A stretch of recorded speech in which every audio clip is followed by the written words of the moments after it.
Saya sudah nggak sabar lagi bersama wali kota dan bupati ini ingin kita hidup normal kembali tapi dengan gaya baru, yakni new normal itu. Protokol kesehatan tidak boleh diabaikan meskipun sudah secara nasional ada penurunan jumlah terjangkit. Kita harapkan Sumatera Selatan segera berbenah, bersiap diri masyarakatnya untuk menyongsong new normal. Persiapannya sudah apa? Persiapannya adalah perhatian terhadap tempat-tempat berkumpulnya publik atau kerumunan, misalnya pasar. Ini misal ya. Jadi lapak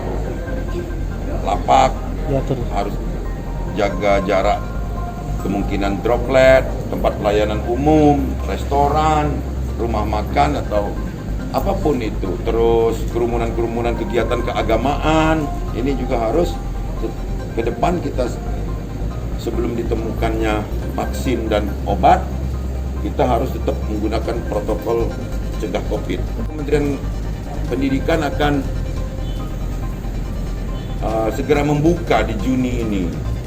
Kalau kita lihat anak-anak, kita ngobrol sama anak-anak gitu, mereka sudah nggak sabar nih, rindu dengan teman-temannya gitu.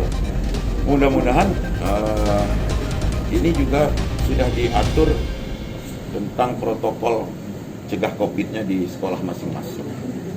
Itu yang saya harapkan. Palembang ini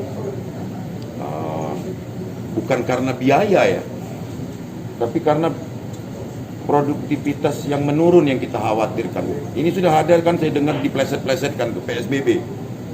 Yang benar kan pembatasan sosial berskala besar, diplesetkan menjadi pajak saro berbulan-bulan, kata orang kan. Nah ini yang kita nggak mau juga, karena beritahu kepada rekan-rekan semua, dari 11.000 sampel spesimen yang sudah dibawa ke BBLK, karena BBLK itu cuma satu laboratorium COVID ini dari 5 provinsi, cuma satu, Sumbaksel ini cuma di kota Palembang, cuma di Sumatera Selatan. Dari 11.000 sampel spesimen itu 8.000 punya kita, punya Sumsel, karena saya perintahkan memang untuk aktif dan agresif men-tracing, ambil contoh swab. Nah, yang 3.000 dibagi 4 provinsi. Bayangkan tuh, Lampung, Jambi, Bengkulu, Bangka Belitung, itu jumlah sampel yang dikirim ke sini 3.000. Jadi adik-adik bisa kalkulasikan sendiri kan, kalau kita positifnya banyak karena memang sampelnya banyak. Yo, pacak juga apa dengan Pak Wali, udah usah kirim sampel. Enggak. Tapi kan kita nggak mau menggunakan, kalau kita mau menggunakan itu hanya untuk nyaman-nyamankan sesaat, kita nggak mau.